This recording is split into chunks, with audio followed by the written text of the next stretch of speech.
Este seminário ele tem como temática trazer, num ano eleitoral, sim, exatamente o título a que ele se propõe, o cidadão que devemos ser e a política que queremos ter. Não podemos dissociar uma coisa da outra. É um caminho longo, é um caminho onde nós colheremos frutos a curto, médio e longo prazo, mas esse caminho precisa ser dado por todos nós, cada um de nós, naquele exercício diário de acordar, refletir o que foram erros, o que foram acertos e como nós podemos participar e contribuir para uma sociedade melhor. Meus amigos, para não me alongar muito, aproveitem esse seminário e, acima de tudo, levem essa reflexão para casa de cada um e procurem difundir as informações que vocês vão absorver no dia de hoje. Lembrando, nós estamos fazendo a filmagem dessas palestras para que elas também possam atingir um público que não conseguiu estar aqui no dia de hoje. Tá bom? Muito obrigado, um ótimo seminário a todos.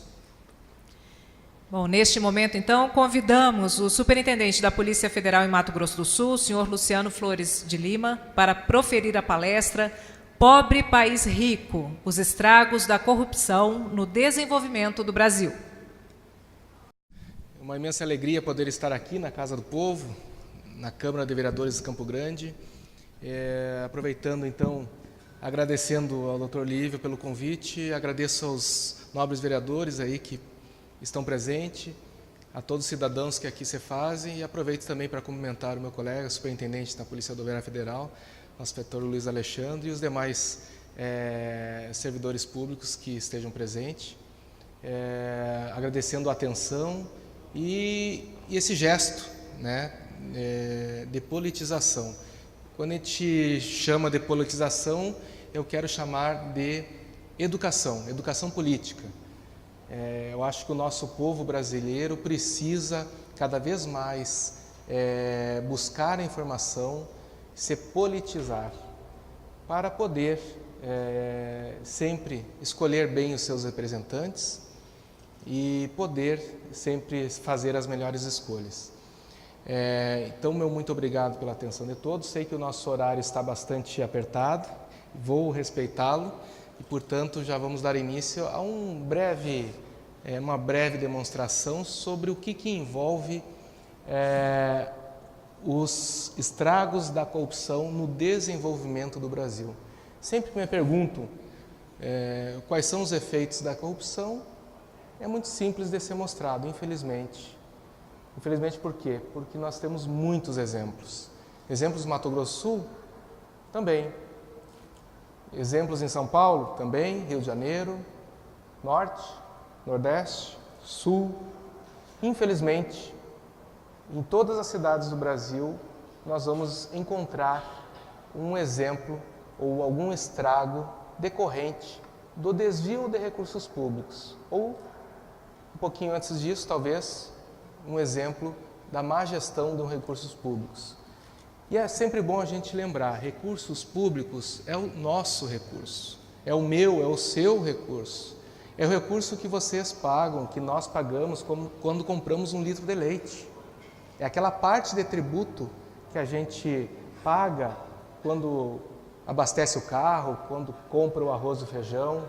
É tudo isso, do IPTU, da taxa de lixo, enfim, tudo isso que a gente paga são os recursos públicos que nós entregamos para alguém gerir. E quando a gente entrega esses nossos gestores, a gente espera que eles façam o melhor uso possível. Por quê? Porque o melhor uso possível é para nós mesmos. Em forma de quê? Principalmente educação, saúde e segurança pública. E como é que está isso? O que acontece quando ocorre corrupção? A corrupção, ela é um assassino silencioso. A corrupção mata. Ela bate na nossa porta em forma de hospital que não tem recurso para curar a nossa doença, para salvar o nosso familiar quando ele precisa de uma UTI, ou de um medicamento, ou de um equipamento que o Estado quando eu falo Estado, é Estado com a letra maiúscula, ou seja, o Estado todo, seja governo federal, municipal, estadual, que são os responsáveis, por exemplo, pelo sistema de saúde, não tem condição de fazer um exame no momento em que a pessoa, por exemplo, foi acidentada e poder levá-la à cirurgia, sabendo o que exatamente tem que ser trabalhado, tem que ser consertado, entre aspas, naquele paciente. E isso nós vemos no nosso dia a dia. O que mais? O PIB do Brasil em 2016 foi de 6,26 trilhões de reais. Então, o ano 2017 foi um pouquinho mais, 2018 certamente será um pouquinho mais, ou em razão de algumas deflações, da crise econômica, vai se manter mais ou menos nesse nível. Os estudos de órgãos internacionais, inclusive, de combate à criminalidade mundial, de combate à corrupção, dizem 2% dos recursos públicos são objeto de corrupção. No PIB do Brasil, seguramente, 125 bilhões de reais, infelizmente, são desviados da sua finalidade e vão para o bolso de corruptos. Sejam eles da iniciativa privada, donos de empresas, por exemplo, que contratam com serviço público, ou de agentes públicos que superfaturam contratos públicos para receber propina em troca disso. Ou por diversas outras, eu passaria aqui a tarde toda falando para os senhores, tipologias de corrupção, formas dos agentes públicos se corromperem e desviarem aquele recurso que era para ir para a saúde, educação, enfim, em troca de propina.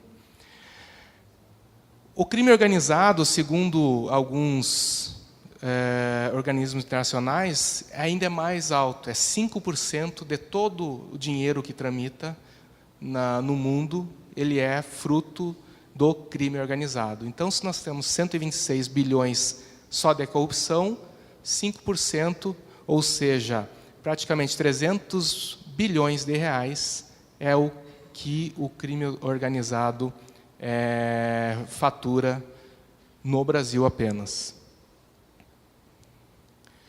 Em 2010, vejam que eu estou trazendo exemplos não de 2018, mas são exemplos concretos, são dados que eu tive um pouco mais de facilidade para obter e trazer para os senhores, dados reais. A Fiesp divulgou um estudo e calculou o custo médio da corrupção no Brasil em valores de 2008.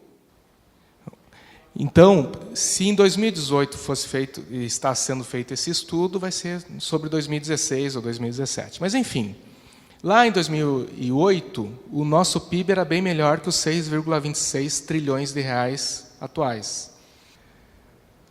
Então, nós estamos... a gente costuma ouvir superfaturamento de números, né? Então, aqui eu estou subfaturando, é um número bem abaixo. Eu não estou sendo nada exagerado, eu estou sendo bem digamos assim, cauteloso. Em 2008, segundo a Fiesp, foi objeto de corrupção, de desvio de recurso, entre 41 bilhões e 69 bilhões de reais em contratos públicos. O que isso significa? Se a gente pegar o mínimo disso, olha que eu já estou fazendo um PIB bem abaixo do atual, esses 41 bilhões, se fosse aplicado em educação, poderia render mais 16,4 milhões de alunos. Então, quando uma escola pública possui um número X de alunos, que é dado a abertura de vagas para o ensino público, só com essa verba desviada em 2008, financiaria no ano seguinte um aumento de 48% do número de alunos que poderiam ser atendidos no sistema público de educação. Mesmo que a gente não aumentasse o número de alunos, imagine o quanto nós poderíamos agregar na qualidade da educação, quanto nós poderíamos agregar no ensino integral com uma alimentação mais saudável que a atual aos nossos alunos. Que ao invés de ter, por exemplo, um turno só, em alguns estados do Brasil é assim, estariam o dia todo na escola, praticando e desenvolvendo, por exemplo, um esporte, ou uma escola técnica. Na saúde, nós aumentaríamos 327 mil novos leitos. Isso corresponde a 89% dos leitos disponíveis hoje no Brasil. 89% seriam aumentados. Mais uma vez, se o número estivesse bom, nós poderíamos quase dobrar a qualidade de atendimento na saúde no Brasil. Um estudo agora da Controladoria Geral da União, feito em 2010. Vocês sabem que todo ano, pelo menos em 2010 foi 120 municípios, são sorteados para serem fiscalizados pela Controladoria Geral da União. O que isso significa? Que auditores da CGU se deslocam até aquele município e verificam as contas, a regularidade das contas municipal. Se as licitações que foram feitas estão de acordo com a lei, se os preços praticados, adquiridos, estão de acordo com uma tabela que você tem como razoável para aquela região. 120 municípios do ano de 2010, 110, ou seja, 91,66%, apresentaram irregularidades nos seus contratos públicos. De acordo com o relatório da CGU daquele ano, as irregularidades ou ilícitos ocorridos nos municípios brasileiros estão, na maioria dos casos, ligados ao desvio de verbas destinadas à educação, saúde e infraestrutura. Ou seja, a maioria daqueles 91% dos municípios que tinham suas contas que tiveram suas contas não aprovadas, tiveram irregularidade, foi justamente com verbas da saúde, educação e infraestrutura. E aí, quando a gente vê na televisão uma matéria mostrando que as crianças precisam pegar uma canoa para atravessar um rio, ou, inclusive, às vezes precisam nadar para atravessar o rio para poder estudar na escola que fica separada daquela comunidade por um rio que sequer tem uma ponte para que o cidadão possa passar, sem risco à sua vida. Aí nós lembramos desses números aqui.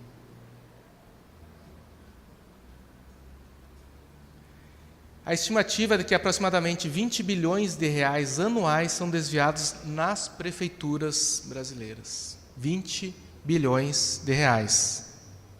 Só nas prefeituras. Tá? Só nas prefeituras.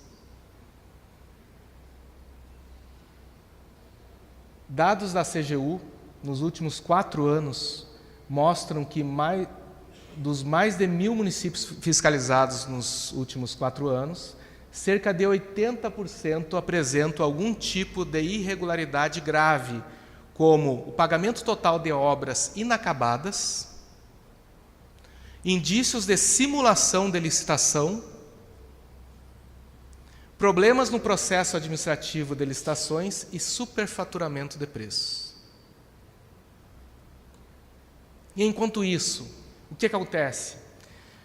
Isso aqui é o arroz que estava sendo servido, cozinhado em uma escola pública no momento da auditoria. Isso aí são bichos que estavam no arroz que estavam sendo servidos às crianças. Isso aqui são crianças tendo aula sob guarda-chuva, porque a escola não tinha teto, não tinha nada, parece aquela música. Isso aqui é um dos hospitais que não tinham leitos suficientes numa UTI. Aqui é outro hospital, onde os pacientes ficam, nesse caso, em um corredor. Esse aqui é outro hospital, por incrível que pareça. Esse aqui, por exemplo, é uma sala de cirurgia. Isso aqui é um necrotério, vejam as condições. Esse aqui é o frigorífico do necrotério, que eu não vou dizer o nome da cidade, mas se eu pudesse até diria para vocês não morrerem lá, né? Que não vai ter nem lugar para onde você aguardar, né, o devido tratamento. Enfim, são imagens fortes, eu sei, mas quando me pergunto quais são os efeitos da corrupção, são esses aí que a gente vê há muitos anos aqui no Brasil.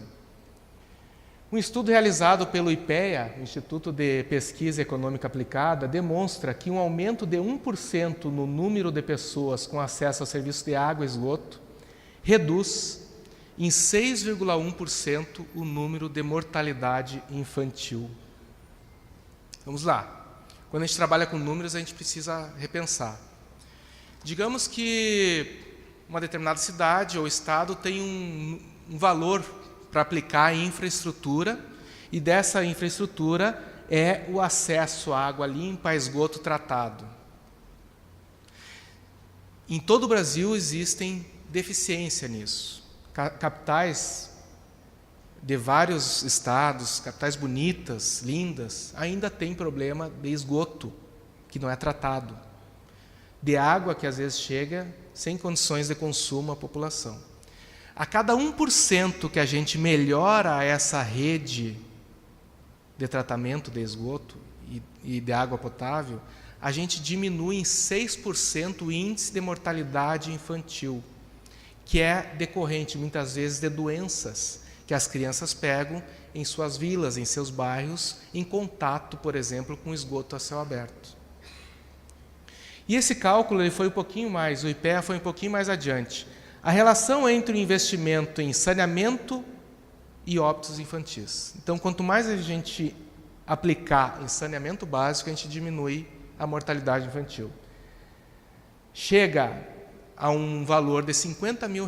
A cada R$50 mil aplicados no melhor saneamento básico, a gente ganha uma vida de uma criança que deixa de ser perdida em razão das más condições do seu bairro. Se a gente pudesse quantificar o valor de uma vida de uma criança que está à mercê do serviço público, que não chega até a localidade dela, é de R$50 mil. A cada R$50 mil que um agente público ganha de propina, ele mata uma criança.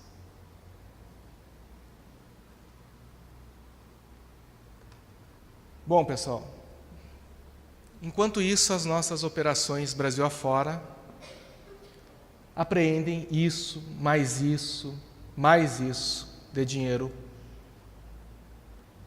roubado dos cidadãos. É isso que a Lava Jato vem demonstrando. A Lava Jato, para vocês terem uma ideia, só ela, é uma só das operações, já teve 953 mandados de busca e apreensão cumpridos, Brasil afora, 227 mandados de condução coercitivas, que se não existissem os mandados de condução coercitiva, teria sido provavelmente prisões temporárias, ou seja, ele só é concedido como um benefício para o investigado, 103 mandados de prisões preventivas, 118 mandados de prisões temporárias, ou seja, mais de 220 prisões feitas pela Lava Jato, além das 6 prisões em flagrante, que no momento em que estava sendo cumprido o mandado de busca e apreensão, foi detectada a presença de droga, de arma ilegal, e o investigado foi preso em flagrante.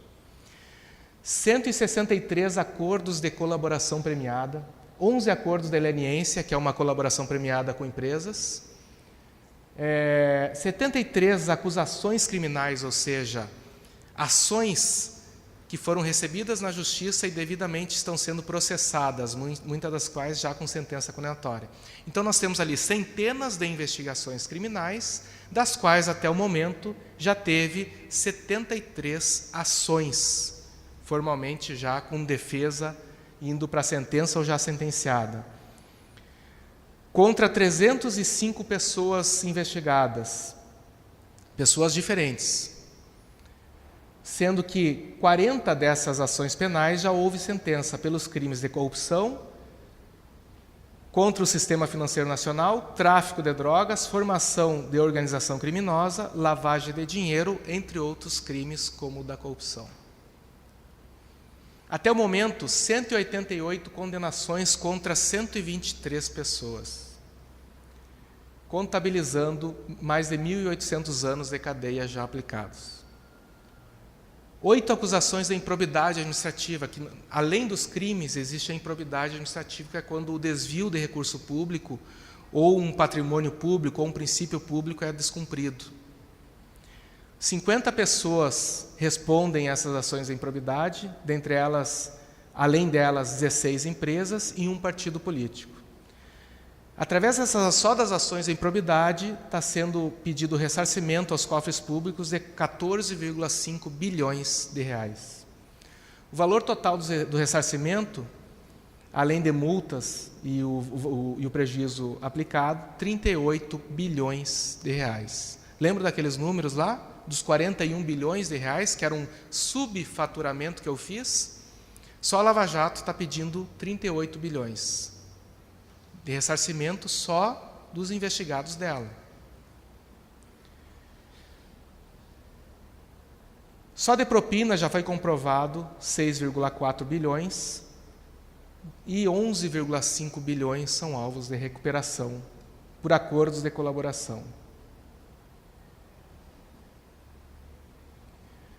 Pessoal, esses os números que eu gostaria e as imagens que eu gostaria de mostrar aos senhores para que ficassem gravados como exemplos do que acontece quando um recurso público ou do que uma corrupção, ato de corrupção é praticado e os efeitos literalmente na nossa carne que sentimos. Muito obrigado a todos vocês. A próxima palestra será proferida pelo geógrafo e cientista político, professor aposentado da Universidade Federal de Mato Grosso do Sul, Tito Carlos Machado de Oliveira, com o tema Quem somos? Ética e reputação internacional. Eu vou pautar um pouco diferente do que o Dr. Luciano colocou, porque eu acho que com muita competência colocou o que está acontecendo nos dias de hoje. E eu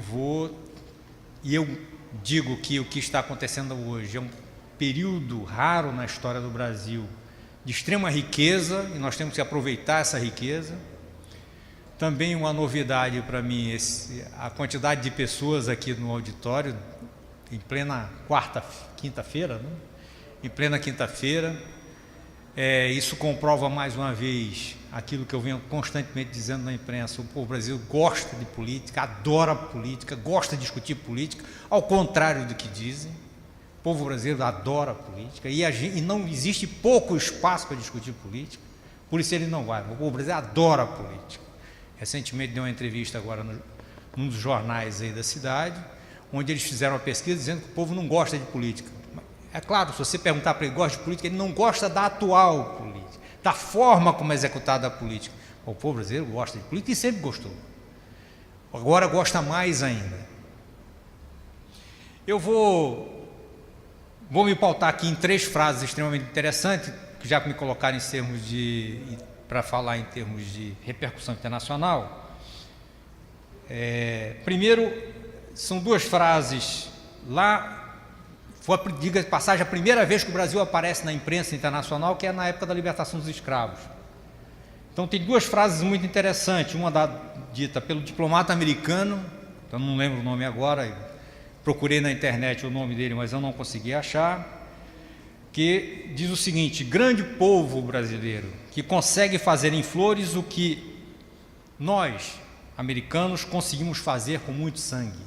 Ele estava falando exatamente da festa da libertação dos escravos, que foi depósito de flores em frente do Palácio Imperial, na Quinta da Boa Vista, e também durante a noite a festa com as Carmélias, que era o símbolo dos abolicionistas. A segunda frase também lá nesse mesmo período, depois disso um poeta português vai escrever um belíssimo poema a respeito disso, chamado "O Brasil é um país da paz e da amizade por ter feito a libertação dos escravos da maneira que fez." 2 frases extremamente mentirosas. Já demonstra a imagem do Brasil lá fora num sentido bastante equivocado. A segunda, em 1953, essa frase foi colocada como sendo de Charles de Gaulle, mas não foi de Charles de Gaulle, e muito menos teve muita repercussão na França, ela teve mais repercussão na Inglaterra. O Brasil não é um país sério. Quem fez essa frase foi Carlos Alves de Souza Filho, que era embaixador do Brasil na França, por conta da Guerra da Lagosta e etc., que eu não vou entrar em muito detalhe, que é muito, muito bonita essa história. E terminou, e o Charles de Gaulle repetiu isso numa cerimônia e terminou sendo publicado nos jornais ingleses de grande repercussão. E por último, em 1992, durante o impeachment de Collor, o Le Monde vai fazer uma frase extremamente desrespeitosa ao Brasil, depois ela vai se repetir nos tempos atuais, dizendo o seguinte: o Brasil é um país onde tudo pode acontecer. Para um jornal falar isso em respeito a um outro país, um jornal de país, isso é extremamente desrespeitoso. Só para a gente colocar, que depois eu retomo isso lá no final rapidamente. Eu quero dizer, vou contar um pouquinho de história, mas não muito, depois você passa ali. O Brasil é uma coisa interessante com relação aos Estados Unidos, só para fazer uma breve comparação. O Brasil era um país que não era nem um pouco conciliador até a chegada da família, até a sua independência. Tudo aqui era feito na porrada, na pancada. Por isso é que Tiradentes aconteceu o que aconteceu. E você olha, as 36 revoluções entre o movimento da Revolução Mineira, não Inconfidência Mineira, Inconfidência Mineira é um termo errado, Inconfidência não são revoltosos, Inconfidência são traidores, você não faz confidência, então você trai, então não é Inconfidência Mineira, Revolução Mineira, da Revolução Mineira até a nossa independência, são 36 revoluções catastróficas, ou seja, onde o governo não é nem um pouco conciliador. E depois da independência, o Brasil vira um país extremamente conciliador. Os Estados Unidos era um país não conciliador desde o início da sua independência, totalmente conciliador desde os tempos da sua independência. Você olha, a história americana é uma história de conciliação, é uma incógnita até hoje para os historiadores americanos. Por que é que os Estados Unidos foi para a guerra deles contra eles, para a Guerra da Secessão? E depois da Guerra da Secessão, os Estados Unidos passa a ser o país menos conciliador que existe na Terra. Menos conciliador os Estados Unidos. Isso é muito importante a gente frisar aqui logo de cara. Então, o Brasil, a partir da sua independência,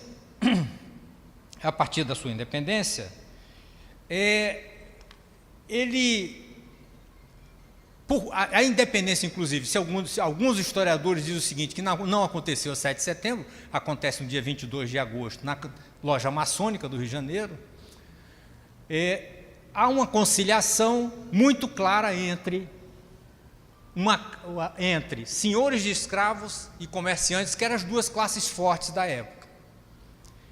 E a partir daí, nós vamos ter, desde a nossa independência até recentemente, essa conciliação. Muito recentemente, especificamente a partir dos anos 80, eu vou falar um pouco a respeito disso, muito recentemente é que essa conciliação vai desaparecer. Por isso existe Lava Jato. Por isso nós estamos vivendo um período rico. Por isso nós temos tudo isso que está acontecendo e o Brasil pode dar um salto enorme daqui para frente. Olha só, vou falar rapidamente dessas classes. 1822 a 1888, você tinha, o Brasil a partir daí vai ter duas classes dominantes muito claras. Uma classe majoritária e a outra minoritária, mas não é minoritária de tamanho, é minoritária de poder. Então, primeiro, a classe majoritária no início, senhores barões de escravo, e a classe minoritária de poder, os comerciantes. Como a classe que está no poder majoritária, ela perde dinamismo com o tempo, a classe minoritária é mais dinâmica. Por perder dinamismo, ela vai se modificando ao longo do tempo. E a mais dinâmica vai se reforçando com o tempo. Por isso que na segunda dualidade vai acontecer o quê? A partir de 1889, a classe majoritária serão os comerciantes. E a classe minoritária? Os latifundiários, agora não mais donos de escravos, mas donos de terra. A partir de 1930, os comerciantes são classes dominantes, vão sendo transformados em industriais, vão perdendo velocidade, enquanto que as classes dos latifundiários vão se reforçando enquanto donos de terra. Por isso, a partir de 1930, eles passam a ser majoritários e os minoritários, agora os comerciantes, transformados em industriais.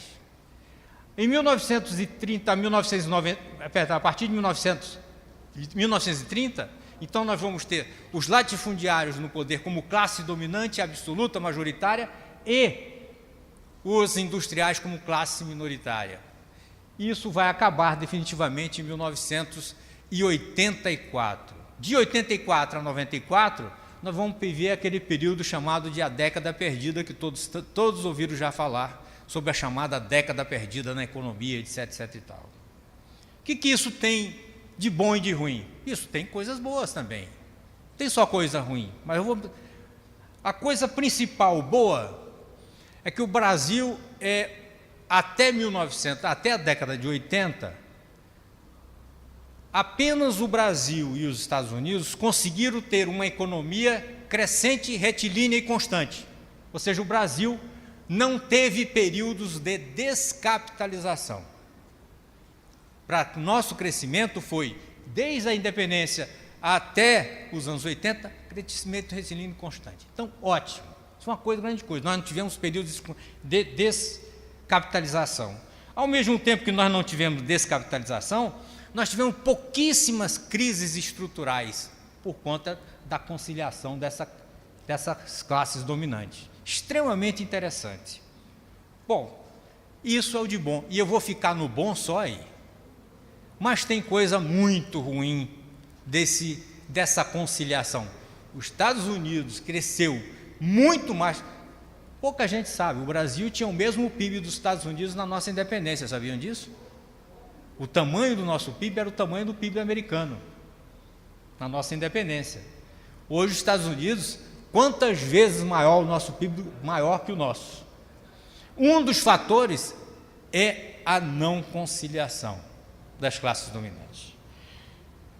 O que é de ruim? O que é de ruim é que essa conciliação se estabeleceu no Brasil um chamado pacto de elite. Um pacto de elites que se organizava em redes de articulação, tanto nacional quanto internacional, malhas de ligação e nós de intermediações. Quais são esses nós de intermediações? Os agentes públicos, as instituições públicas, as instituições privadas, as igrejas, as maçonarias e etc. São nós que foram utilizados. Não estou dizendo que a igreja era das elites, não, mas se utilizavam das igrejas, esses nós de elites, e aí por diante. Pois bem, o resultado, pior resultado de tudo, pior de todos os resultados, é de que as constituições que nasceram da nossa independência até antes de 1988, as nossas constituições, todas as leis, todas as normas, todas as condutas, todos os procedimentos eram destinados ao prosseguimento da rede de elites. Estavam ligados ao prosseguimento da rede de elite. Desde o nosso 7 de setembro de 1831, que existe a chamada Lei para Inglês Ver. Essa lei de 7 de setembro de 1831 é a chamada Lei para Inglês Ver. É uma lei que foi criada dizendo que o Brasil aceitava o fim do tráfico negreiros. E todo mundo dizia, não, isso aqui é para inglês ver. Porque, na verdade, o Brasil continuava aceitando o tráfico de negreiros. Então, desde aquele tempo, nós temos as leis para negreiros. O controle, ou seja, além de todas essas leis serem criadas para a formação do pacto de elite, existia o controle da lei por essa parte de elites. E aí, por favor, coloque aqui. Olha o que aconteceu. No Brasil, a lei passou a ser lei boa e lei ruim. Não existe isso, pessoal. Lei é lei. Não existe lei boa e lei ruim. Lei é lei e tem que ser cumprida. Mas no Brasil, não. As benécias da lei. Vocês já viram essas frases algumas vezes. As benécias da lei. Então, muitas vezes é comum dizer o seguinte: aos amigos tudo, aos inimigos a lei. Lembra dessa frase no Brasil? Muito comum. Pois é, por conta disso aqui. Porque as leis no Brasil passavam a ser benéficas e malévolas. As benécias, olha só, ela passou, ou seja, a lei no Brasil ela passou a ser transversal. Ela se embrulhava com o que estava no poder.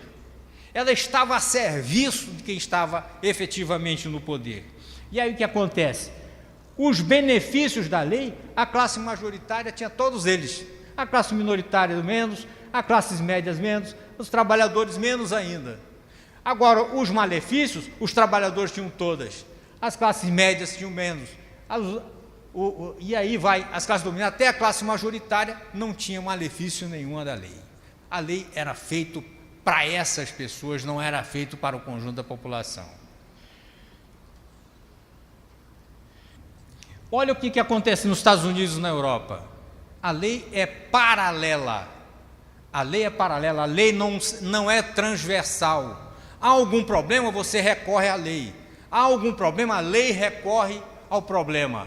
Ela é paralela, ela não está transversal, ela não se embrulha com a estrutura de poder. No Brasil, se embrulhou com a estrutura de poder. Quais são os efeitos diretos dessa conciliação? O mais grave, um combate permanente das classes dominantes, sistemático, contínuo, sobre qualquer manifestação de distribuição solidária de renda. O que significa distribuição solidária de renda? Não fazer reforma agrária, não fazer reforma urbana, não ter educação para todos, não ter saúde para todos, não ter reforma administrativa, onde pudesse ter concurso, que só vai ter em 1988. Então, o que acontece? Você tinha uma vigilância constante para que, em hipótese nenhuma, fizesse distribuição de renda. E vamos pensar aqui uma coisa, hein, pessoal? Vamos parar um pouco para pensar. Educação resolve alguma coisa? Resolve. Muito pouco. Muito pouco. Saúde resolve alguma coisa? Resolve. Muito pouco. O que resolve em qualquer lugar do mundo, educação só resolveu com distribuição de renda. Se não tiver distribuição de renda, educação não serve para nada. Se você não tiver distribuição de renda, saúde não serve para nada. Vamos parar com essa brincadeira, que educação resolve tudo. A educação tem limites para resolver. Antes dela tem a saúde, antes dela tem a habitação, antes desses dois tem a distribuição de renda. Se não fizer distribuição de renda, vamos parar com essa brincadeira de achar que a educação vai resolver o problema da humanidade. Ela só resolve se tiver distribuição de renda. Não há exemplo no mundo diferente desse. Nenhum outro país no mundo resolveu seus problemas de educação e de saúde se não tivesse antes feito o processo de distribuição de renda. Então, esse pacto de elite impediu totalmente que houvesse distribuição solidária de renda. Há um abuso excessivo do aparelho de Estado para um controle absoluto da burocracia.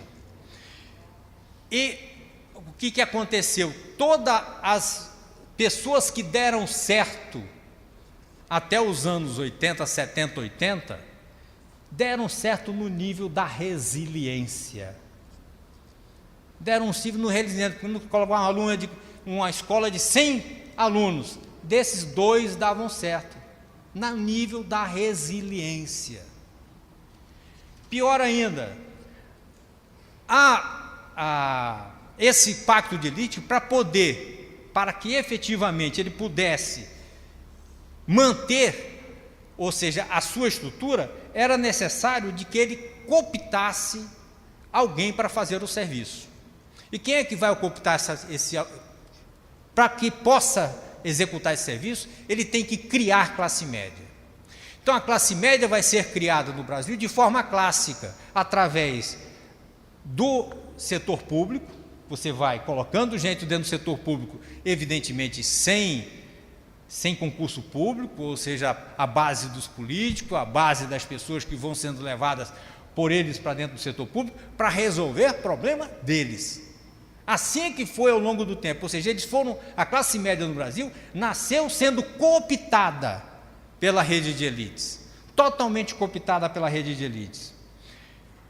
E essas classes médias sendo cooptadas, ao longo do tempo, o que acontece? Ela também passa a cooptar para baixo. Então ela passa a resolver os problemas das pessoas pelo nível da amizade, também pelo nívelzinho de um favor aqui ou acolá. As coisas passaram a acontecer no Brasil, ao longo do tempo, no nível do favor. Ora, isso é um prato cheio, mais um prato cheio para a corrupção. Aí a corrupção, que no início, por conta das redes ilícitas, ela era sistêmica, ela vai se tornando endêmica. As pessoas começaram a achar normal e natural de que as coisas fossem resolvidas no nível do favor. No nível do favor é corrupção. Você não está cumprindo as normas, você está fazendo por favor, é corrupção. É uma forma de corrupção. Então, dessa forma, existia, no Brasil foi se estabelecendo a partir da nossa independência até os anos 70, foi se estabelecendo um contrato social de aceitação, conciliação, combinação, subordinação, o que favorecia prevaricação, favoritismos, vassalagem urbana, corrupção passiva e ativa e assim por diante, e o chamado maldito jeitinho brasileiro, que na verdade estava conciliando todo esse papel que estava sendo colocado pelas classes, pelo poder, pelo pacto de elites e as classes médias. E o sonho da classe média, que nunca se realizava, era fazer parte da classe das elites, desse pacto de elites. Então a corrupção ela foi se tornando sistêmica e endêmica. Quando isso tudo começa a dar sinais de esgotamento, já nos anos 50 ele já começa a dar sinais de esgotamento, nos anos 70 também dá sinais de esgotamento muito forte, mas ele vai entrar a década de 80 completamente esgotado, totalmente esgotado. Por quê? Porque, volta um minutinho, por favor, anterior, volta anterior. Por quê? Porque nos anos 80 o campo se modernizou tanto que não era mais possível você dizer que aquele cara era fazendeiro. Inclusive hoje arrumaram um termo muito legal para eles, é agronegócio. Então o campo já não era mais o oligarca, o fazendeiro. Agora ele era um grande e moderno empresário. Ele queria ter o lugar que tinha o industrial. Queria ter lugar o que tinha a burguesia brasileira. E essa rixa, essa rusga entre classes dominantes que vai iniciar no finalzinho dos anos 70, é que vai possibilitar um governo, de certa forma catastrófico, de João Figueiredo, vai possibilitar que Tancredo Neves, porque tudo caminhava para o sucessor ser Paulo Maluf, um membro da burguesia brasileira, tudo caminhava para isso, se une à antiga oligarquia, hoje empresariado rural, com alguns setores da sociedade, elege Tancredo. E aí começa a grande divergência entre esse setor. Por quê? Esse setor não é mais diferente um do outro. Então, perderam a pactualidade existente entre essas classes dominantes. E aí há um momento rico na história do Brasil. É por isso que a ditadura vai acabar. É por isso que vão ter a possibilidade de ter uma Constituição agora apartada desse pacto de poder e uma Constituição cidadã. Mas só vai ter por conta disso. Nós vamos ter uma grande confusão, que é a eleição de Collor de Mello, que ninguém sabe o que ele representava, ninguém sabe o que ele representou, e vai ser candidato e vai ser eleito presidente. A mesma questão, a mesma possibilidade de Lula chegar no segundo turno. E essa confusão, a mesma coisa que possibilitou a eleição de Collor, possibilitou também de ser derrubado, porque não tinha um grupo de pacto, ou um pacto de elites que o sustentasse. Então nós vamos ter uma burguesia industrial agrária financeira, mas nós temos a partir de 1994, o surgimento de um fato novo no Brasil. Fernando Henrique Cardoso, belo presidente, extraordinário presidente, não foi um grande senador, mas foi um grande presidente, sabia que ele só tinha uma maneira de continuar a quebra da o fim da inflação. Ele leu Inácio Rangel, ele leu Faoro, um grande intelectual. Qual a única maneira dele acabar com a inflação? Quebrar a Fiesp.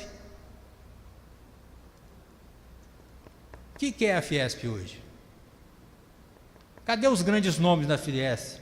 Gerdau, Vilares, né? Amato, aqueles grandes nomes, grandes industriais. SCAF. A partir daí, o Fernando Henrique, para ele poder quebrar a Fiesp, ele internacionaliza a economia brasileira. Ele pega o país com 17% de investimentos diretos e indiretos de capital estrangeiro, entrega para o Lula 45%. Dizem as boas línguas que hoje está em torno de 62%. Ninguém tem certeza, porque o Banco Central só vai fazer o censo em 2020. Mas todo mundo diz que está mais de 60%. O que significa que nós não temos mais uma economia nacional. Nós temos uma economia internacional nacionalizada. É por isso, esse desarranjo no pacto de elites, que vai possibilitar com que a burocracia se liberte, mesmo porque agora ela tem estabilidade a partir da Constituição de 88. Então, o sujeito que antes tinha medo de denunciar, tinha medo de não fazer, agora não tem mais. Antes, você tinha o legislativo totalmente cooptado. Hoje, o legislativo é uma bagunça. E ainda bem começa a ficar mais claro as questões. O executivo era de um jeito, hoje é de outro. Hoje a burocracia do executivo é outra. As classes, o setor repressivo, por exemplo, de vigilância, como as polícias, por exemplo, que eram totalmente cooptadas, hoje não são mais. O Ministério Público era cooptado, hoje não é mais. O judiciário se julga hoje independente. O judiciário, ao contrário do que disse o ministro Barroso, não, antigamente existe uma grande conciliação entre o executivo, o judiciário, o executivo, o legislativo e os empresários. Ele esqueceu do judiciário. O judiciário estava pactuado. Hoje o judiciário se sente livre para, inclusive, investigar e montar a Lava Jato. Brilhante Lava Jato, como também colocou o doutor Luciano aqui. Maravilha, e que surjam várias outras. Nós estamos num momento extremamente rico. E esse momento extremamente rico, esse esgotamento disso tudo, pode nos dar novos caminhos, efetivamente novos caminhos. E esses novos caminhos, eu espero que não seja através de um pacto entre essa burguesia agrária financeira que nós temos hoje, que todos eles são a mesma, com uma burguesia internacional, porque se der esse pacto, tudo isso aqui vai por água abaixo. Espero que não se pactuem, espero que rachem o pau, que briguem efetivamente, porque aí eu acredito sim, nós temos uma chance de nos tornar um outro país. Porque se as elites se juntam, a coisa vai ficar muito mais complicada para o nosso lado. Então, você vislumbra pela frente uma nova dualidade, que vai ser o pior dos mundos, que um não engula o outro, mas que um consiga rivalizar um com o outro e possibilite o que está possibilitando hoje, um grande debate nacional a respeito do nosso futuro, que nós não tínhamos chance de fazer isso. Hoje nós temos efetivamente. E aí, para finalizar, vamos nas 3 frases lá no início. País da paz e da amizade? Não é. Nós somos um país violento. O Brasil é um dos países mais violentos do mundo. O Brasil mata mais gente. A polícia mata aí, bandido mata a polícia. Inclusive, diga-se passagem, é o único país do mundo onde bandido sai para matar a polícia. Não tem nenhum outro exemplo disso no mundo, não. Só o Brasil. Por quê? Porque até recentemente a polícia não saía para prender, saía para matar. Por conta de uma história que colocaram na cabeça do povo brasileiro de que bandido bom é bandido morto. Bandido bom é bandido preso. Não é bandido morto. Isso aqui é importante. Então, não é que essas elites não se engulam, mas que efetivamente possam rivalizar, e acredito que se nós vamos para frente. Então, país da paz e da amizade nós não somos. Pretendemos ser no futuro, mas nós não somos hoje. Estamos nos tornando um pouco mais sérios, sim. Esse momento indica que nós estamos, sim, um pouco mais sérios. Mas a frase do Le Monde está muito atual. Ainda somos um país onde tudo pode acontecer. Obrigado. Convidamos agora a advogada e mestre em Psicologia Social da Saúde, Gisele Thanos, com o tema Espaços Políticos, uma ocupação necessária e urgente.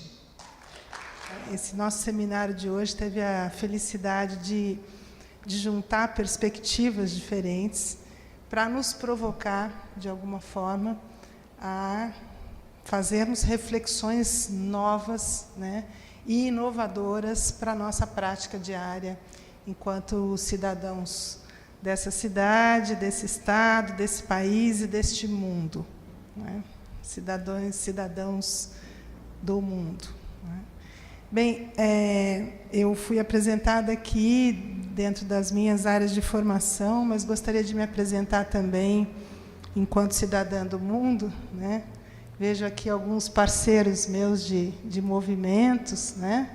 João Carlos, Astrid, Eduarda, Sueli, parceiros das entidades com quem eu tenho o prazer de conviver como voluntária, Associação Pestalozzi de Campo Grande, e também ao Movimento Fraternidade Sem Fronteiras. Né? A esses dois movimentos eu reputo a minha presença aqui hoje, porque estou aqui hoje não pelo que eu estudei, com certeza, não por nenhum conhecimento especial, mas pela oportunidade que esses movimentos me dão constantemente em refletir a minha prática cidadã, né, como pessoa.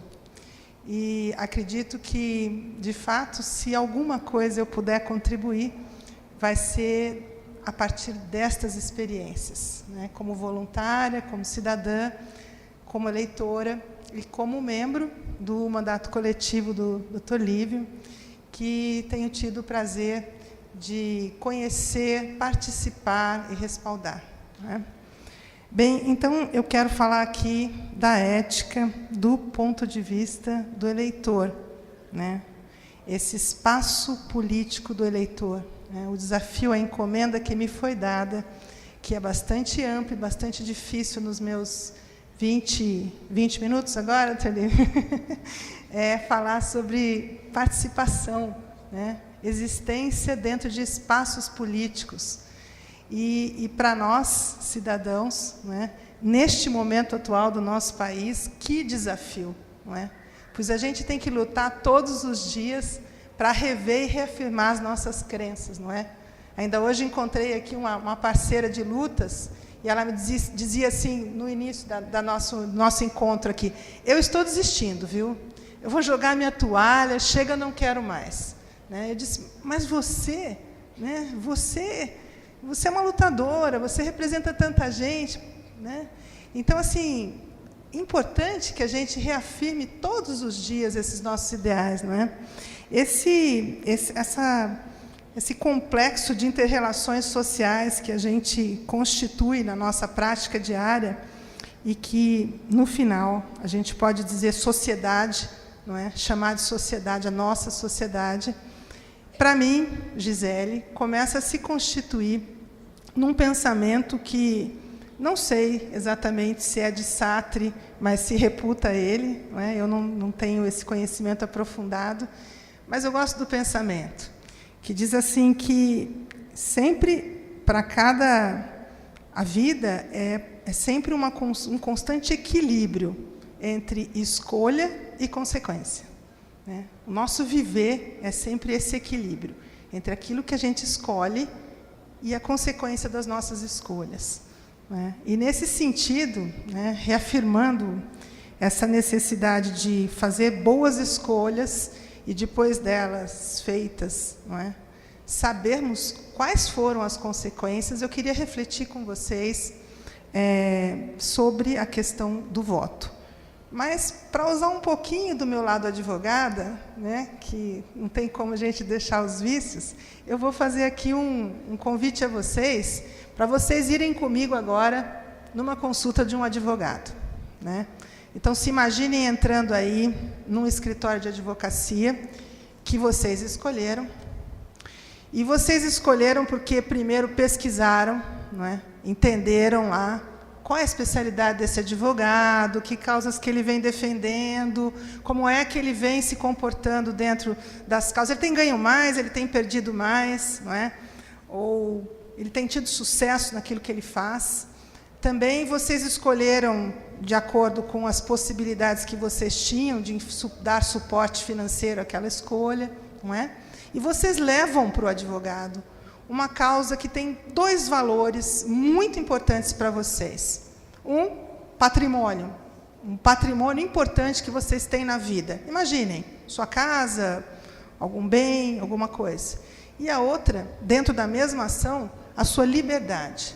Existe um risco nessa ação de vocês perderem a sua liberdade de alguma forma. Deixarem 2 coisas muito importantes na mão daqueles que vocês estão escolhendo. Então, vocês sentam na frente do advogado, na salinha de reuniões, e eu espero que essa sala seja grande, bonita, arrumada, ar-condicionado. O advogado senta. Pois não, tuas ordens. Mas, olha, doutor, eu trouxe aqui para o senhor uma questão e bastante difícil para mim, está aqui envolvido o meu patrimônio, a minha liberdade, e eu queria dar ao senhor essa causa. Ele vai colocar para vocês alguma questão, alguma pergunta, tomar conta daquilo, e, finalmente, como é que isso tudo termina, ou inicia? Com uma procuração. A primeira coisa que ele vai precisar de vocês é uma procuração, para ele poder fazer o quê? Representá-los. Ele precisa de uma procuração, você tem que dar esse poder a ele. Ele não vai falar em seu nome se você não tiver assinado para ele uma procuração, ele não pode. Bem, mas você confiou. Você achou que, na conversa, ele era bom, no escritório a aparência era excelente, ele tinha boa reputação na sua cidade, então vocês resolvem dar a ele a causa, assinam a procuração e entregam. Eu queria perguntar para vocês, quando vão para casa, depois de terem entregue a procuração para ele, vocês esquecem do caso? Esquecem? Aquilo deixa de existir. Mas acreditem, milhões e milhões de brasileiros esquecem. Porque entregam a procuração de representação para os parlamentares exercerem mandatos representativos, falarem em nome de outras pessoas, de nós todos, certo? Agora, façam aqui um exercício rápido comigo, não vou esperar muito, porque nós temos pouco tempo. Tentem aí, quem foram os últimos votos de 4 anos atrás e de 8 anos atrás, que vocês deram? Está na cabeça? Quem foram as pessoas para quem vocês deram as suas procurações? Porque vocês assinaram o seu voto, colocaram em algum lugar, apertaram algum botão, sei lá o que vocês fizeram, mas vocês deram um mandato para alguém representá-los em relação ao seu maior patrimônio, que é a sua pátria, e em relação à sua liberdade, porque toda a consequência de tudo isso que nós vimos aqui, que o doutor Luciano colocou de forma tão significativa, forte para nós, não é? Em números, e nós gostamos de números, números nos convencem. É importante a gente ver materialmente o tamanho desse prejuízo, e é imenso, foi comprovadamente imenso. Então, este patrimônio gigantesco, que leva consigo a nossa liberdade de sermos o que gostaríamos de ser para o nosso país, está na mão de pessoas para quem demos os nossos votos, fechamos a porta, saímos e, muitas vezes, nunca mais voltamos. Tirando as pessoas que são da casa, etc., eu não sei quem de vocês tem costume de vir aqui à Câmara e acompanhar as nossas sessões do Legislativo, ou, quem sabe, as sessões do Legislativo Estadual, não é? Mas essa aqui é uma casa onde essas procurações todas, elas são conferidas diariamente. Diariamente, nós poderíamos aí saber se essas procurações que demos estão sendo bem usadas, não é? Este é realmente o papel ético e de ocupação política que eu vejo para o nosso espaço como cidadãos. Não existe outra forma de revermos todo este processo que se passa hoje em âmbito do nossos poderes, e eu diria para você, está tão na moda ofender os nossos poderes. As palavras estão tão fortes em relação a isso, não é? Está na moda a gente xingar os nossos poderes, todos eles, independentemente do que for, não é? A gente enxovalha todos os poderes. As nossas instituições também estão bastante enxovalhadas, todas elas. Nós estamos fazendo demolições, não é? Mas aí eu penso, quem sabe se a gente tivesse também, junto disso, uma moda, mas uma moda bem pega mesmo, sabe, doutor Lívio? Da gente frequentar as casas do Legislativo, da gente frequentar as sessões onde a gente poderia conferir, né, o trabalho das nossas procurações, essas que demos pelo voto. Porque nas ações, para os advogados, não é? A gente liga, a gente cobra, a gente vai lá e fala assim, escuta, como é que está indo lá o meu caso? Em que pedaço nós estamos? Eu participo disso diretamente. Como é que eu posso participar do meu voto? De que jeito eu posso participar do meu voto? Muitos poderiam pensar assim, eu já conversei bastante sobre isso, né? Não tem como, porque depois que a pessoa está eleita, ela pega o mandato dela e ela exerce da forma como ela está ali, né? Habituada a exercer, etc. Então, primeiro, constituir mandato para quem, de fato, eu tenha análise e confiança e olhe exatamente a reputação, o passado, o presente, todas as credenciais para aquilo, não é a primeira coisa. Mas, depois de conferido o mandato, acompanhar efetivamente com propostas que não precisam ser propostas da cabeça daquela pessoa a quem eu conferi o mandato, mas a minha percepção sobre o que é melhor para as ações que eu quero que aconteçam no meu município, no meu estado, etc. Então, eu mencionei aqui no início da minha fala o prazer que eu tenho tido de fazer parte de um mandato coletivo. Eu acredito que existam outros mandatos coletivos. No meu caso, eu posso propor um projeto de lei, por exemplo. Eu posso trazer uma ideia, e eu já trouxe, não é? E essa minha ideia vai ser defendida pelo parlamentar que eu acompanho. Posso trazer esse projeto em termos de propostas para o meu município, como eu posso fazer isso também na minha Assembleia Legislativa. Aquilo que me incomoda no meu dia a dia, eu tenho plena condição de enfrentar dessa forma. Posso trazer para vários parlamentares, posso buscar acordos, posso fazer redes de articulação, não é? Eu digo que essa divisão que nós estamos vivendo no nosso país. Esses dias atrás, por exemplo, eu saí de um grupo, não sei se foi bom ou se foi ruim, todos nós temos um monte de grupos de WhatsApp, não é? E eu tinha um que era de estimação, minha gente. Ele era o meu grupo de formação de odontologia, que foi minha primeira formação em 83. E eu fiquei tão chateada, mediante o assassinato daquela vereadora, eu fiquei tão chocada com aquilo. E eu fiz um comentário dentro do grupo que, longe de ser um comentário da minha participação política no mundo, era um comentário como pessoa que estava chocada com um crime. Nós tínhamos rapidamente 2 alas no grupo e vários mortos sendo comparados com tragédias diferentes. E por que essa é triste, por que essa é menos triste, por que aquela é mais triste?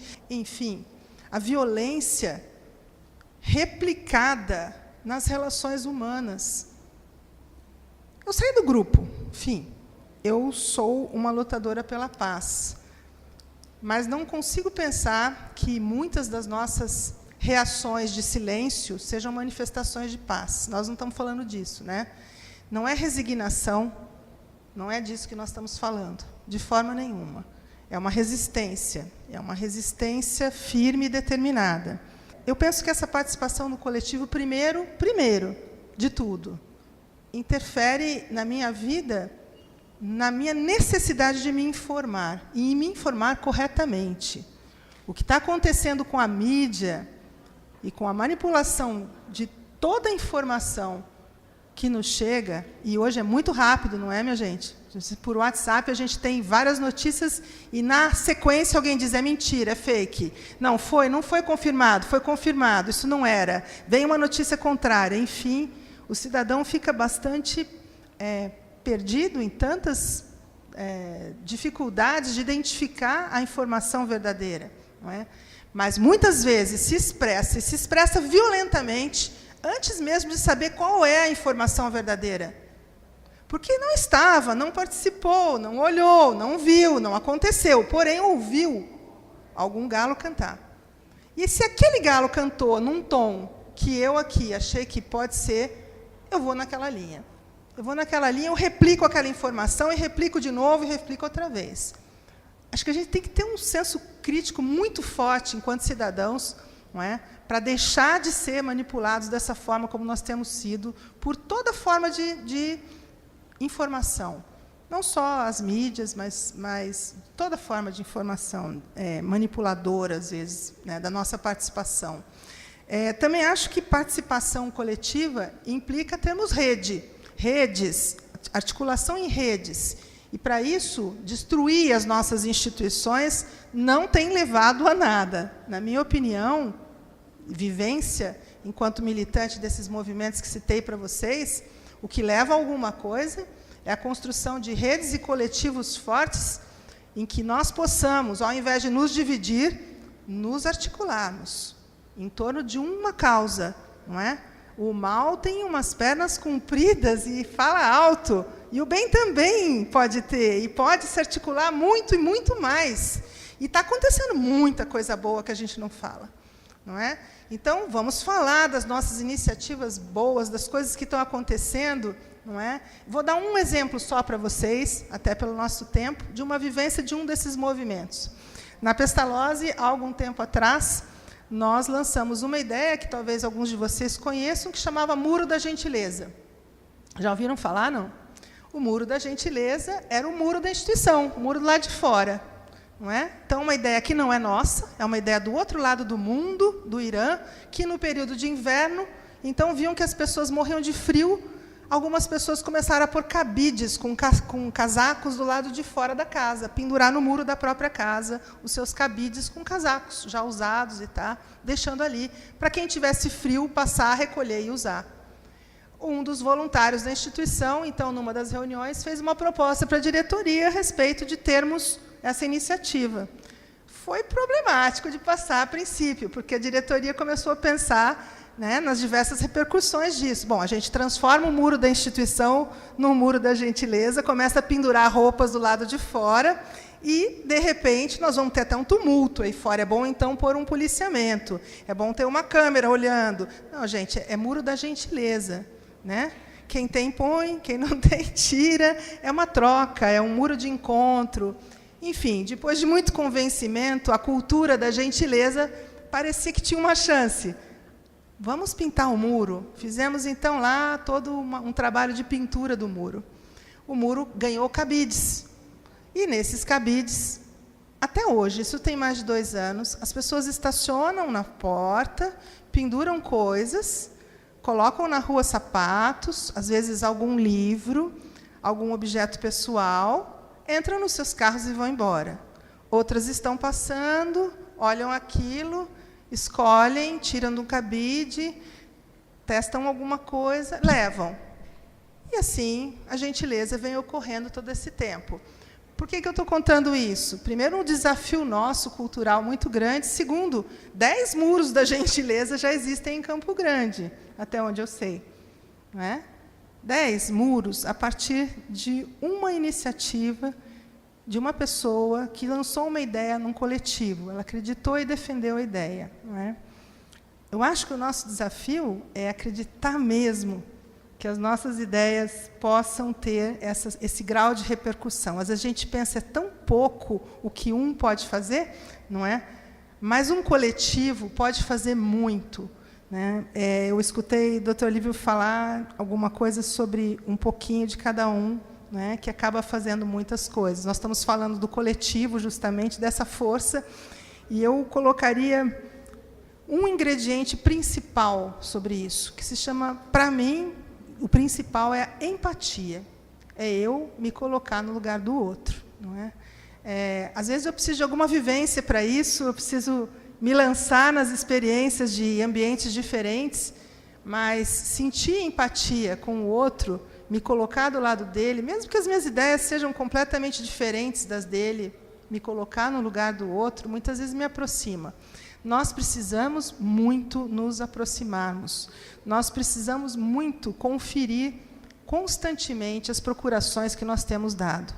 Nós precisamos unir as nossas forças.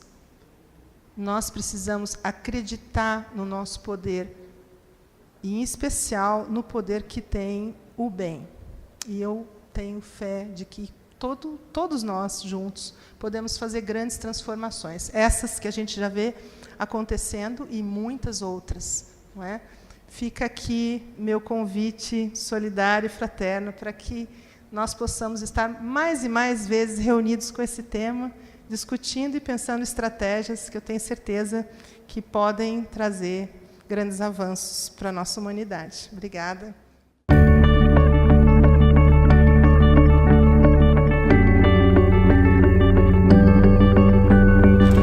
O amor cura, o amor une, o amor nutre, o amor pulsa, o amor educa, o amor encoraja, o amor faz nascer, o amor entusiasma, o amor alivia, o amor motiva, o amor possibilita a vida.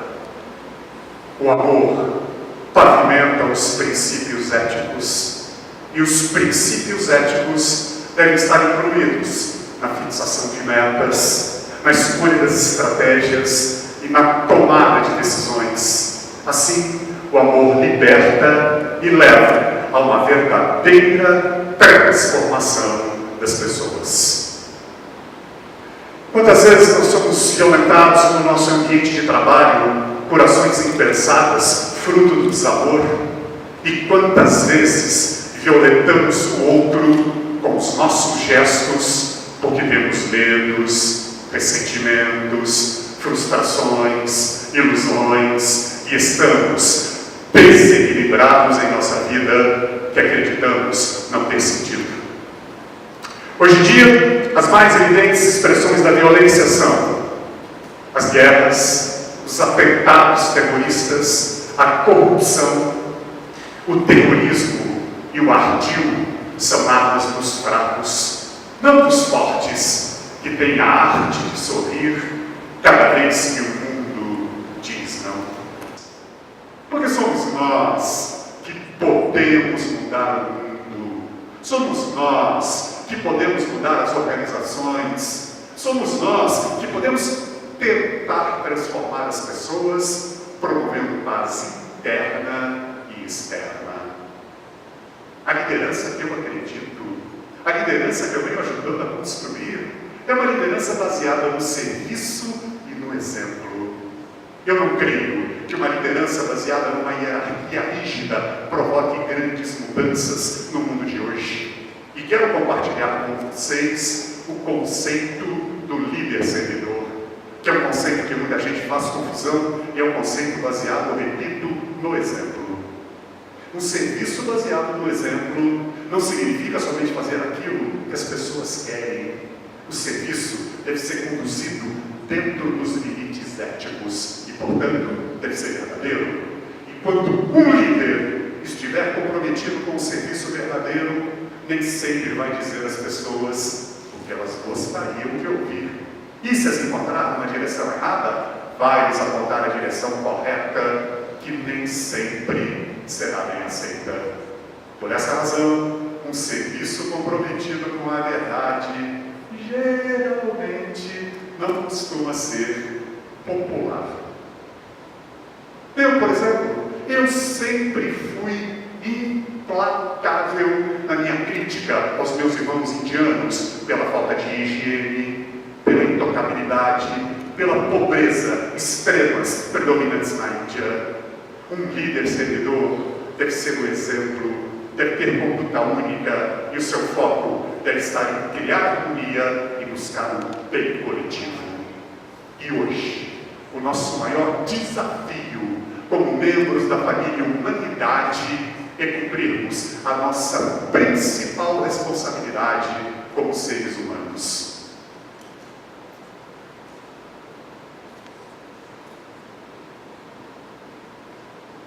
Tratar os outros como gostaríamos de ser tratados. Essa é a regra de ouro. Essa é a maior prova de que podemos distinguir o bem do mal. Porque cada um de nós somos líderes que podemos dar exemplos que inspirem todos à nossa volta e que façam com que as pessoas cumpram a sua responsabilidade. Eu nunca pedi aos hindus que interrompessem sua prática de discriminação dos muçulmanos, como também nunca pedi aos muçulmanos que interrompessem sua prática de discriminação dos hindus, antes que eu fosse viver numa favela em Calcutá, entre os Dalits, e onde aconteceu o seguinte episódio. Uma manhã, um hindu entrou armado em minha casa e me disse: Babu, meu filho caçula foi assassinado por um muçulmano. E eu, de vingança, matei uma criança muçulmana batendo com a sua cabeça numa parede. Mas eu estou arrependido. Então me diga, pelo amor de Deus, o que eu faço para sair deste inferno em que me encontro? Após alguns minutos refletindo, eu lhe disse: eu acho que a sua única saída será procurar uma criança muçulmana que ficou órfã e adotá-la.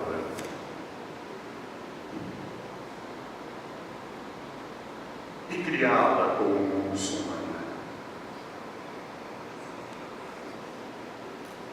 E só pedi às pessoas que viviam no ashram comigo que realizassem um trabalho de limpar as privadas, quando eu mesmo fazia este trabalho de limpar as latrinas. É que eu percebi que a partir do momento em que você coloca a sua mão na sujeira, principalmente na sujeira do outro, inevitavelmente você acaba encontrando a sua limpeza e pureza internas. E só pedi aos outros que usassem roupas fiadas e tecidas à mão, quando eu já fazia isso na minha vida. E que cada palavra sua, amiga, cada gesto seu, possa tocar a alma de todos, curando, unindo, nutrindo, educando, encorajando, aliviando, motivando, mobilizando, possibilitando a vida. Namastê. Então, após essa grandiosa apresentação do João Signorelli, que reforça ainda mais as nossas reflexões, propostas neste seminário, vamos então para essa parte agora das perguntas. E tem uma pergunta aqui para o professor Tito. Essa pergunta é do Antônio Carlos Rezende. Ele fala o seguinte: professor, eu não entendi quando diz que a educação não funciona. Como poderia melhorar ou pode melhorar a educação no país? Bom, vamos lá. O que eu quero dizer, e eu tenho repetido isso inúmeras vezes nas minhas palestras, é de que aquele discurso de que a educação resolve tudo, ele é um discurso muito frágil, extremamente frágil. Porque não há exemplo no mundo onde a educação tenha resolvido alguma coisa que antes não tenha sido resolvido. O problema da habitação, o problema da saúde, o problema da fome. Essas questões são fundamentais antes da educação. Criança com fome não aprende. Não é possível você educar uma pessoa que tenha 9 pessoas morando num 3x3. Quer dizer, são questões que não tem a saúde, que a criança não tem a saúde também não aprende, são questões anteriores à educação. Então, a educação, ela resolve, sim, resolve, mas antes você tem que resolver outras questões. E, entre elas, a principal de todas, que é a distribuição de renda.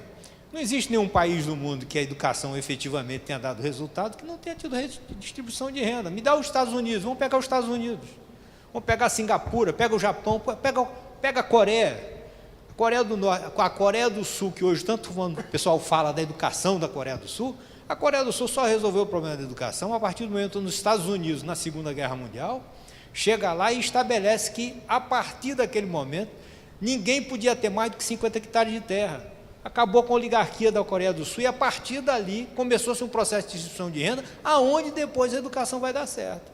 No Japão, enquanto foram lá o regime Tokugawa, não tinha educação, não. Essa história da educação do Japão é a partir da Revolução Meiji, a partir de um processo intenso de distribuição de renda. E aí por diante, nos Estados Unidos, é só pegar o livro do Steinberger, vai lá nos vinhas da ilha e vai verificar o que aconteceu lá nos anos 20, nos anos 50 nos Estados Unidos, o processo de distribuição de renda violento que aconteceu. Então, isso, a Europa, então, nem se fala, né? Mas, então, é necessário de que algumas questões sejam resolvidas. Eu não gosto do termo simplesmente a educação vai resolver, porque eu estou cansado de ver prefeitos que assumem e a primeira coisa que ele faz é pintar a escola. Ele precisa pagar a campanha dele. E aí ninguém questiona porque a educação é prioridade, então ninguém questiona por que ele está começando pintando escola. Percebe? Então, eu conheço muito bem como é que funciona determinadas prefeituras do Estado e eu prefiro não gostar do termo a educação resolve tudo.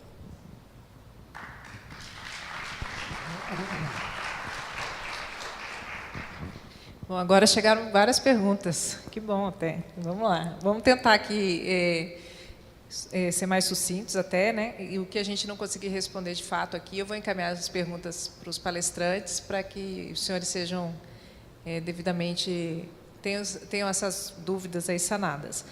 Bom, para o superintendente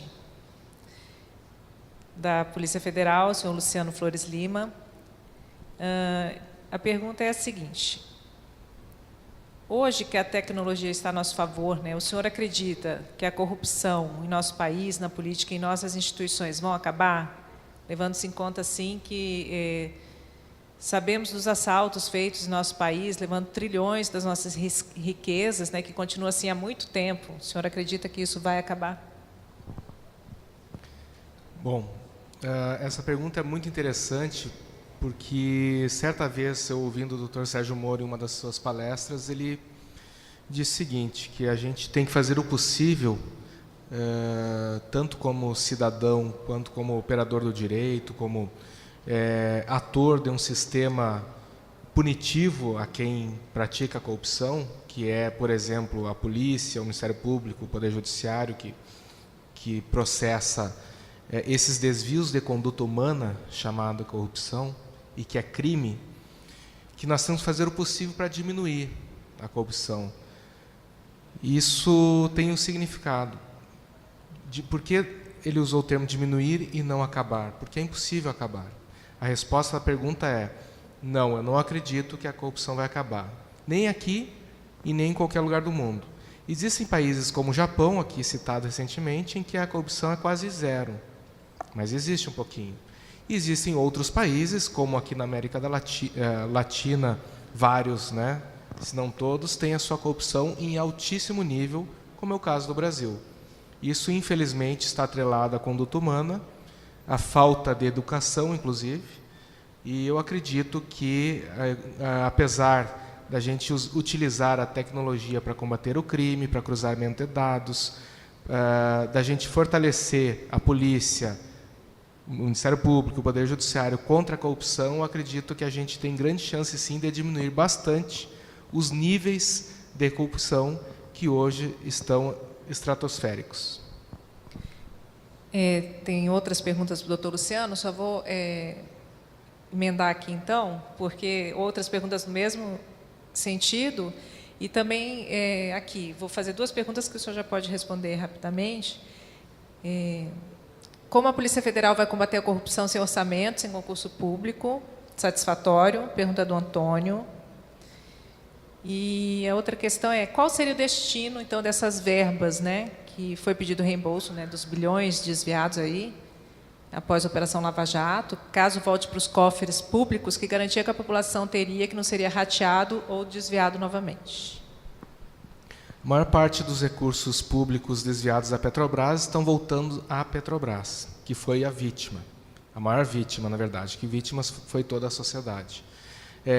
E a gente vai tentar impedir que isso seja objeto de novos crimes de corrupção, aumentando a fiscalização, isso a todos os níveis, e também mudando regras que hoje permitem que, para estatais, empresas desse tipo, sociedade de economia mista, continue tendo influência dos governos, dos partidos políticos.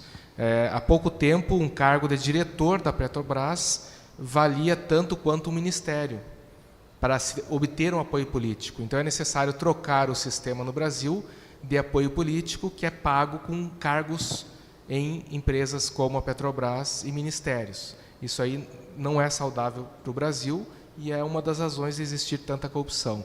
E a Polícia Federal acredita que, aos poucos, quando o orçamento permite e novos concursos públicos são feitos, a gente consegue reparar um pouco da falta de recursos humanos, inclusive, que a gente tem hoje para enfrentar a criminalidade. Sendo bem sucinto aqui, como o tempo exige, para vocês terem uma ideia, a Polícia Federal tem 10 mil homens no Brasil todo, 10 mil policiais. Isso é menor que várias polícias militares de qualquer estado brasileiro. E isso, por exemplo, nos Estados Unidos, o papel que a Polícia Federal faz no Brasil precisa de mais de 10 agências americanas para fazê-lo. Por exemplo, existe o DEA, que é a polícia que combate o tráfico de drogas nos Estados Unidos, internacional. Existe o DHS, que cuida das fronteiras. Dentro do DHS tem a ICE e tem a CBP, que é a Polícia de Fronteiras. Só uma dessas polícias, que está dentro de um grande organismo, tem 65 mil policiais para cuidar das fronteiras, dos portos e aeroportos. Coisa que aqui é apenas uma das atividades da Polícia Federal. Somando tudo, comparando, então, terminando a comparação entre Brasil e Estados Unidos, lá tem mais de 200 mil policiais federais de diversas agências para cuidar, para fazer o mesmo que só a Polícia Federal tem atribuição no Brasil para fazê-lo com 10 mil. Doutora Gisele, a senhora acredita que o ser humano tem jeito e que antes do fim ainda podemos ter seres menos corruptos e mais cheios de ética e amor? E a senhora acredita que ainda há saída ou só nascendo de novo? Na visão científica e na humana comum. A pergunta... Moacir? Isso, Moacir. Obrigada, Moacir, pela pergunta, que me dá a possibilidade de me declarar assim, a maior crente da humanidade, né? Eu sou super crente mesmo, de que sim, que a gente pode achar muita saída para a situação que a gente tem hoje em relação à nossa sociedade, em especial aos problemas que nós temos vivenciado. Prova disso, eu acho, né? E a gente tem que divulgar o bem sempre, são as respostas que a gente vem assistindo, por exemplo, nesses trabalhos dos quais participamos. Eu vou citar apenas a questão do Fraternidade Sem Fronteiras, não é? Onde a gente tem um trabalho em relação à fome no mundo, que não é exclusivamente problemas no Brasil, mas e a gente tem o privilégio de, estando nesses movimentos sociais, de coletivos que acreditam, não é, ver o quanto a gente consegue agregar de gente em torno de uma causa que não é sua, não é do outro, é de todos nós, a fome no mundo, não é? Então, em pouco tempo, um movimento que começou aqui em Campo Grande, em 2009, né, arregimenta milhares de pessoas do mundo inteiro, hoje, alimentando outras milhares de pessoas que nem conhecem. Não é? Então, esse é o ser humano. Né? O ser humano é, sim, vocacionado à solidariedade. Eu creio nisso, completamente, com todas as minhas forças. Em que pese eu ser espírita também e achar que a gente vai ter muitas vidas para evoluir, eu acho que nessa mesmo a gente pode dizer que tem, sim, muito impacto e muito resultado. Né? O Muro da Gentileza, por exemplo, o exemplo da minha fala, é um desses exemplos. É uma pequena iniciativa que demonstra que nós temos muitas pessoas abertas ao bem, à prática dele e à transformação social, né? Então, não deixe nenhuma ideia passar, né? Todas as boas, é colocar em prática mesmo, é acreditar nela, e logo vem mais gente, junta mais gente, e ganha poder, e ganha fala, e ganha espaço, e aí a gente fica numa condição de realmente fazer as transformações que a gente quer. Ideia boa dentro da gente, não.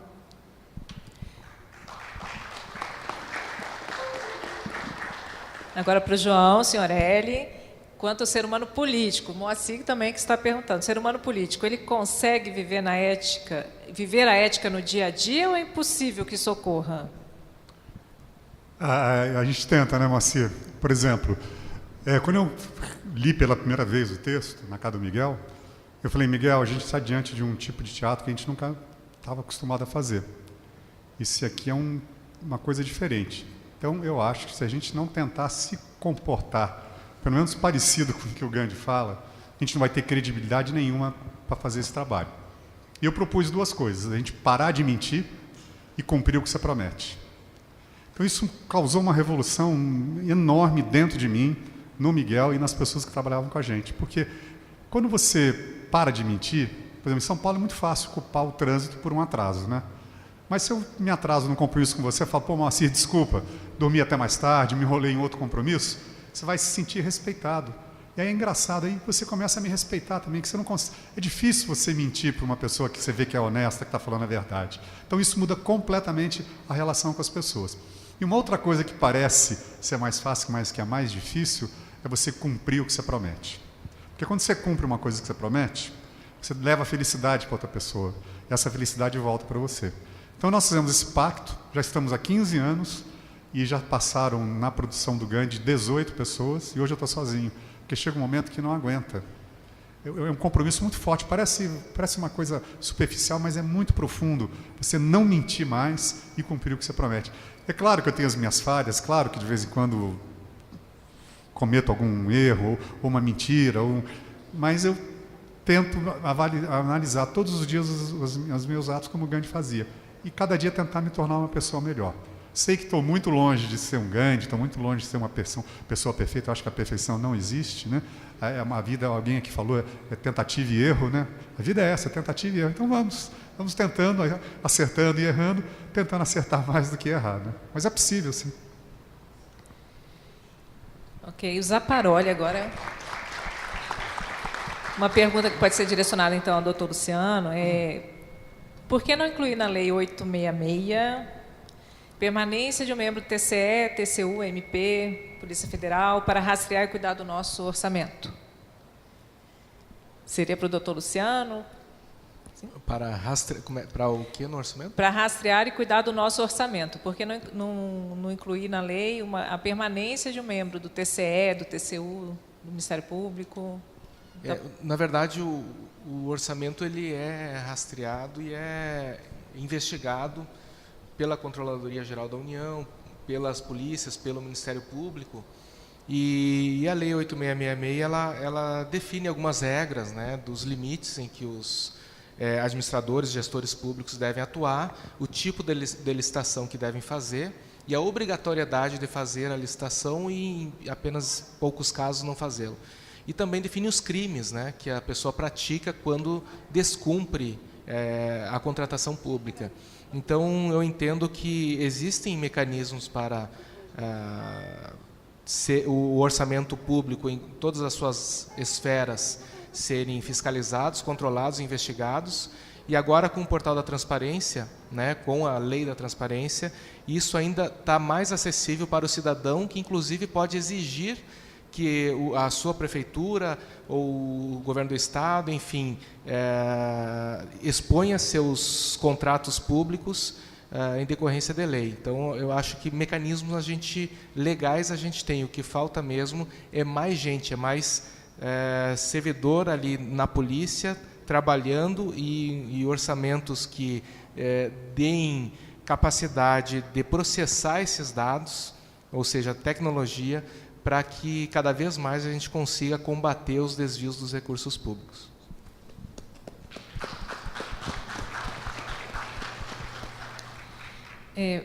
Vou compilar agora 3 perguntas aqui e elas, na verdade, tem uma que diz que é para todos da mesa, mas aí fica muito tempo, né, para todos responderem. Então, vou fazer as perguntas aí, quem estiver mais apto a falar. Tem uma pergunta aqui da Marli. Qual a opinião sobre foro privilegiado? Tem outra pergunta aqui. Se o serviço público melhoraria se diminuíssemos os cargos de confiança não concursados? E o que vocês acham da percepção de que, ao invés de combater a corrupção neste modelo de Estado que está aí, a gente não comece a nos mobilizar individualmente, coletivamente, para formatar algum tipo de organização coletiva que, com o tempo, substitua o perfil paternalista do Estado? Fala o João Carlos, da Associação Pestalozzi de Campo Grande. Então, podemos distribuir essas perguntas? Quem...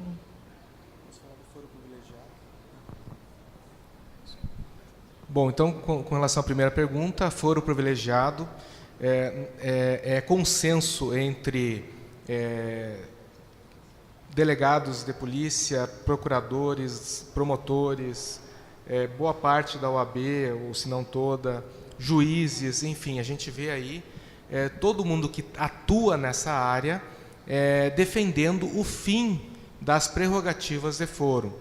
No Brasil existem mais de 40 mil cargos, ou 40 mil servidores ocupantes de cargos públicos que não podem ser investigados e processados como um cidadão comum, que só podem ser processados se houver uma autorização, por exemplo, de um tribunal, ou do chefe do Ministério Público, ou do Congresso, enfim, vários níveis que visam brecar uma investigação policial ou um processo penal. A gente entende que isso, além de ferir o princípio da igualdade, é um mecanismo, sim, de atraso na transparência e na responsabilização daqueles que praticam condutas suspeitas, que podem ser consideradas crimes, sim, e que muitas vezes não são processadas, porque no tribunal onde eles estão sujeitos ao processamento, não tem capacidade para tal. Por exemplo, o STF, apesar de ter grandes ações agora sendo julgadas lá, existem milhares de outras aguardando julgamento. E, em razão de existir apenas 11 ministros, isso acaba atrasando a conclusão dos julgamentos e levando à prescrição, ou seja, à impunidade. Então, a gente entende que isso é um mecanismo de impunidade que deve acabar o mais rápido possível. Não, faço minhas as suas palavras também. Acho que tem que acabar mesmo. Agora, acabar com o foro privilegiado, né, não significa tirar o foro do parlamentar específico para que ele possa ter o direito à palavra, que possa ter liberdade de dizer o que bem entender, de fazer as denúncias que necessárias, etc., e não ser processado por conta disso. São coisas aí diferentes. Acho que o foro é para o cara que faz safadeza, aí sim tem que ser punido. Não é porque ele é delegado, não é porque ele é senador, vereador ou coisa que não... não tem foro privilegiado. Não tem foro. Não tem foro privilegiado. Ótimo. Pode. Né? Agora, não vamos nos iludir de que, acabando com o foro privilegiado, você vai acabar com a corrupção no país. Eu acho que no Brasil tem muito dessas questões de que você, acabando com determinada questão, você resolve o problema. Não, o problema da corrupção é complexo, extremamente complexo. Né? E eu concordo plenamente com o doutor Luciano. No mundo inteiro tem corrupção. No mundo inteiro tem corrupção. Nós temos que... Assim como todo governo tem sua banda podre e sua banda boa, desde a época do Império Romano. Né?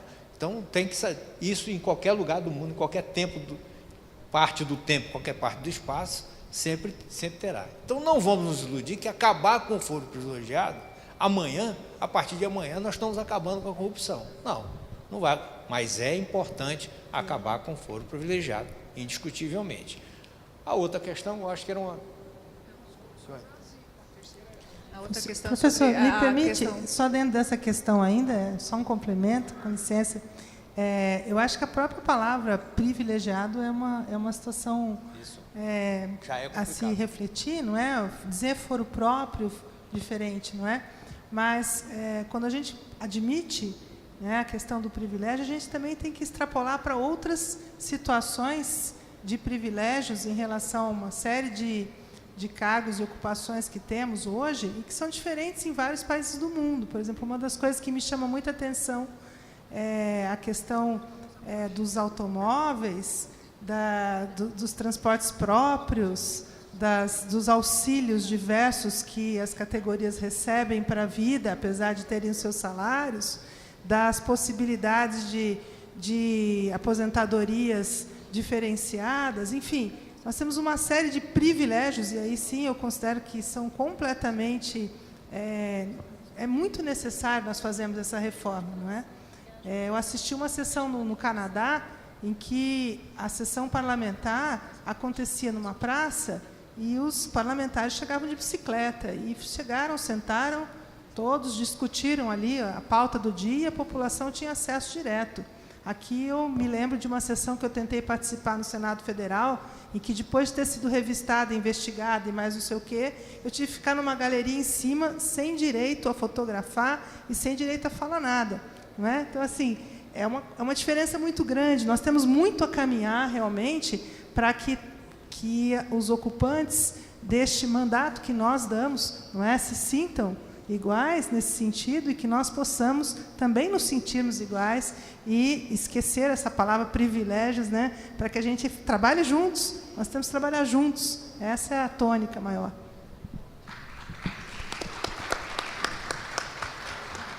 Bom, então, como falamos muito sobre corrupção, ladrões, eu queria contar uma historinha do Gandhi, que acho que tem muito a ver com o que foi discutido hoje.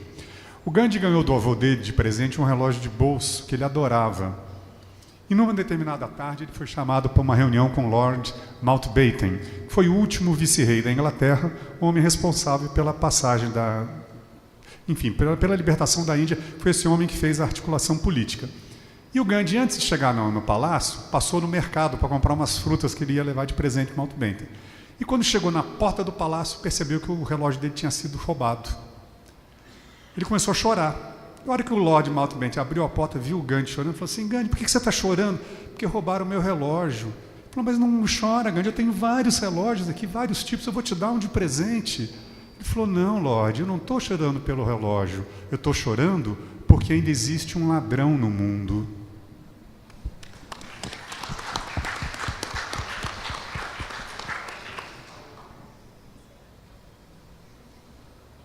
Bom, doutor Lívio, nesse momento, então, fará o encerramento e também convidará, né, aí para o próximo evento que terá dia 20, 21, 22, e vai ter exibição de um filmete bem rapidinho aí para os senhores saberem do que se trata. Doutor Lívio, então, com a palavra. Antes de mais nada, eu queria chamar a Aninha aqui. Vem cá, Ana. Vem cá, Ana. Senta ali onde eu estava sentado. A Ana, ela é contratada aqui de uma terceirizada e trabalha conosco na... Terceirizada? Não. Mas trabalha aqui conosco na Copa. E a Ana, eu acho que significa e simboliza muito o que o título do seminário vem a dizer: o cidadão que devemos ser e a política que queremos ter. Por quê? É a questão do se apropriar de tudo que a Gisele disse, do se apropriar da questão de ser cidadão e se interagir com tudo que está acontecendo ao nosso redor. Por que eu estou falando isso? Porque a Ana, na sua simplicidade, perguntou para alguns funcionários aqui da Câmara se ela poderia participar do seminário.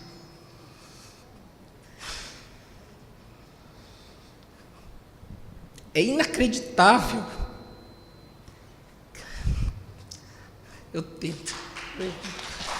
Mas é inacreditável que a gente não consiga, como cidadão, se apropriar disso, porque isso é que vai fazer a mudança que a gente quer ver no mundo. Então, Ana, você começou como uma anônima e agora você termina o seminário com todo o meu agradecimento por você estar aqui e sendo a protagonista também desse seminário. Quero agradecer a todos vocês, agradecer aos servidores daqui da casa, Luiz, que participou do primeiro seminário, a Escola do Legislativo, através do Mattioli, toda a equipe, Sérgio. Nós pedimos a licença do cerimonial para que transformássemos isso não em algo mais solene, mas sim em algo informal. Nos perdoem aí por algumas falhas técnicas, né? Agradecer toda a equipe do gabinete que se empenhou imensamente, agradecer a vocês que contribuíram brilhantemente para a formação de mais cidadãos conscientes. E ali seja você a mudança que quer ver do mundo do nosso amado Gandhi. Isso traduz tudo o que nós necessitamos ser como cidadãos, em todas as áreas, tá? Muito obrigado.